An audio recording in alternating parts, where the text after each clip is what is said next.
Hey folks, Greg here, Dogs and Doubles. I'm at Poulin's Antiques today, and they have an auction coming up. Here's their catalog. They've got thousands of guns they're going to be selling.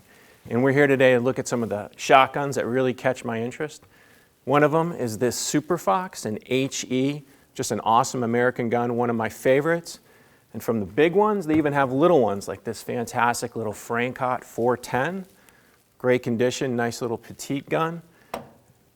And they've got all sorts of other doubles. They've got Parkers, they've got Foxes, and I'm going to take you through my favorite ones, tell you what's great about them, and give you a chance to take a closer look. So stay tuned and let's have a great time. What you have here are two Foxes, and these are both special waterfowling guns. And there's a famous gun writer named Michael McIntosh who wrote a lot about Foxes. And these Fox waterfowling guns are called HEs. These are the guns he called the finest waterfowling guns of their time or of all time. And what they are is they're called, the grade is HE. They're also called Super Foxes. And they're 12 gauges. They're made on heavy frames. They're big, heavy guns. And they're especially bored for taking long-range shots. And one of these guns, not these specific guns, but a model like this, was owned by a famous writer from the 20s named Nash Buckingham. He had a gun like this. He called it Bow Whoop. And I think about 10 years ago, it sold for $200,000. These guns aren't in that same category.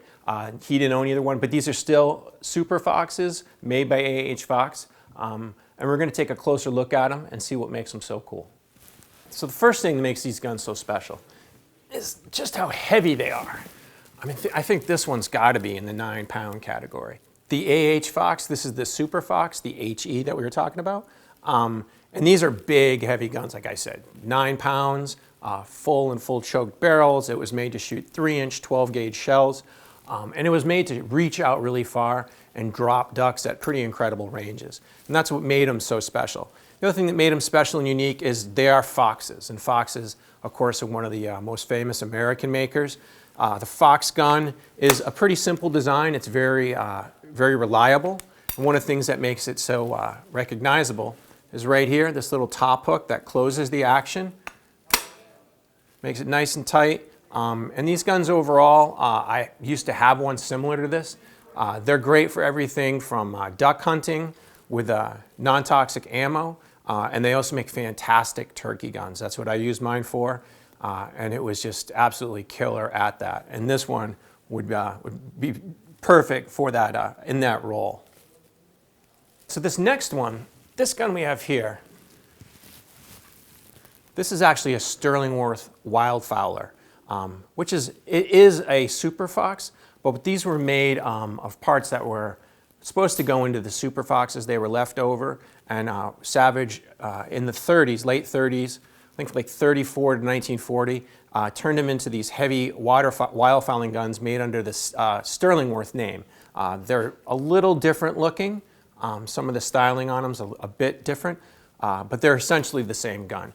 This one right here is in fantastic shape. And overall, Savage didn't make that many wildfowlers, of the Sterlingworth wildfowlers. So this was a rare gun to begin with. And then in the condition that it's in makes it really special. And again, it's a big, heavy gun. You can see the stock's a little different than the one we just looked at. The engraving on it's a little different, but it has that same feel. Barrels are a touch shorter, has double triggers. Same great Fox action. Again, this would be a fantastic gun for shooting turkeys and to do a little vintage waterfowling too. Just a real classy way to get out there and enjoy the day. And now both these Foxes, like I said, they're coming up at Poulin's Antiques. They're coming up on Saturday, October 20th. If you'd like to bid on them, you can go on to poulinantiques.com. Take a closer look at them, read more about them, learn about their history, see lots of great close-up photos to show you the details on them, and then you can find out how to bid. You can set up a bid online, you can set up a phone bid, or you can even come up here for yourself, see the guns, handle them, and then bid on them the day at the auction. And if you're lucky, you'll go home with a fantastic double, and you'll get out there and menace the ducks and turkeys in your area. And to find out more about guns like we've just been talking about, other great doubles from Parkers to Foxes, Bosses, Sours, be sure to visit my site, dogsanddoubles.com. My blog has all sorts of pictures, all sorts of information. And if you have a gun and you want to find out more about it, feel free to drop me an email, greg@dogsanddoubles.com. I can do everything from telling you about its history, how much it's worth, and I can even tell you the best ways to sell it and get the most money for it. So check out dogsanddoubles.com. And thanks a lot for watching.